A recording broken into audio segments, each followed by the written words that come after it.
दीस्ता फुलती चमाना जिंदगी सोता गुदी दर्दो गावाना शाकी मन दीस्ता फुलती चमाना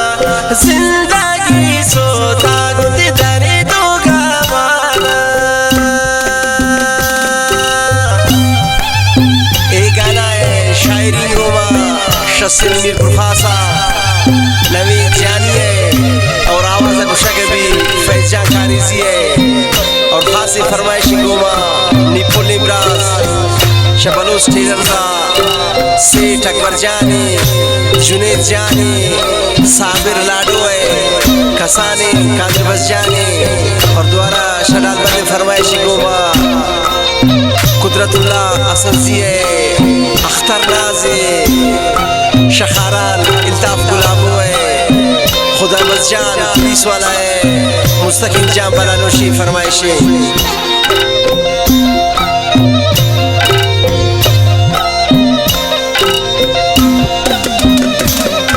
है बाला दी ब्रुजिंदी चोको है सदा तैवार बादारो इचना भी पैदा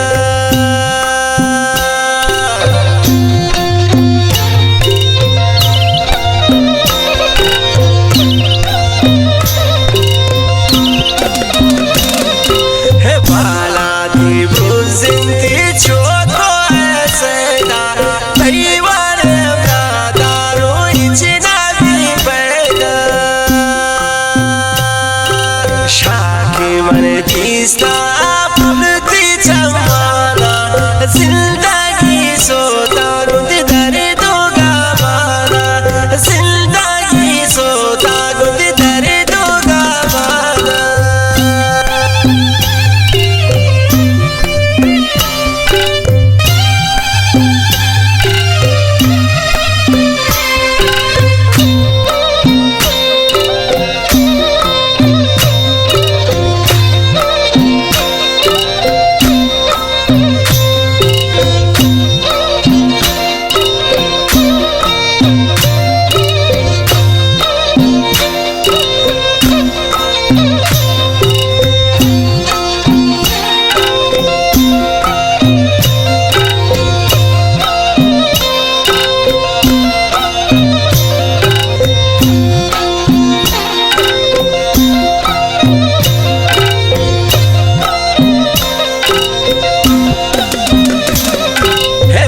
ज़हीरो हारू बज़ीबी चमानी मन ज़ीबी बाया के जाम जिंदगी जवानी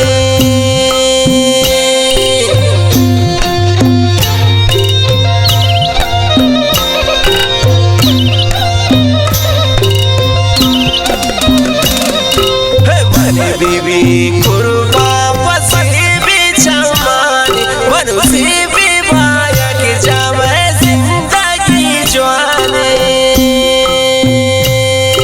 शाकी मन दीस्ता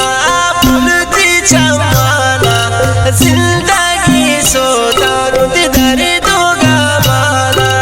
जिंदगी सोता गुदी दर्दो गावाना।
جنے کافی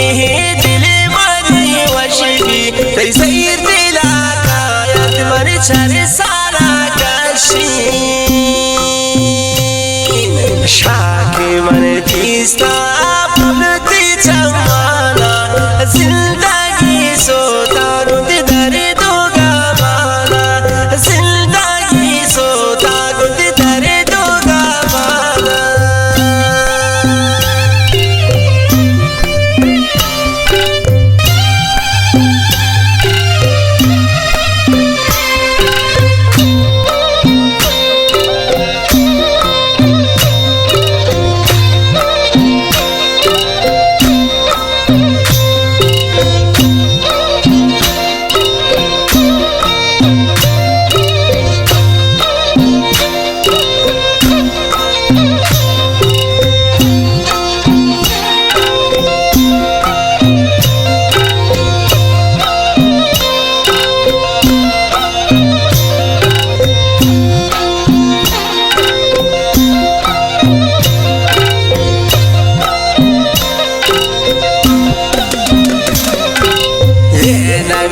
जानी दिखे मुझाना मुन्दा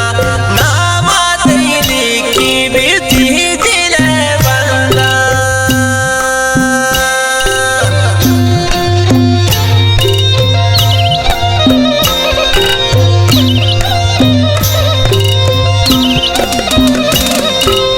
ये नबी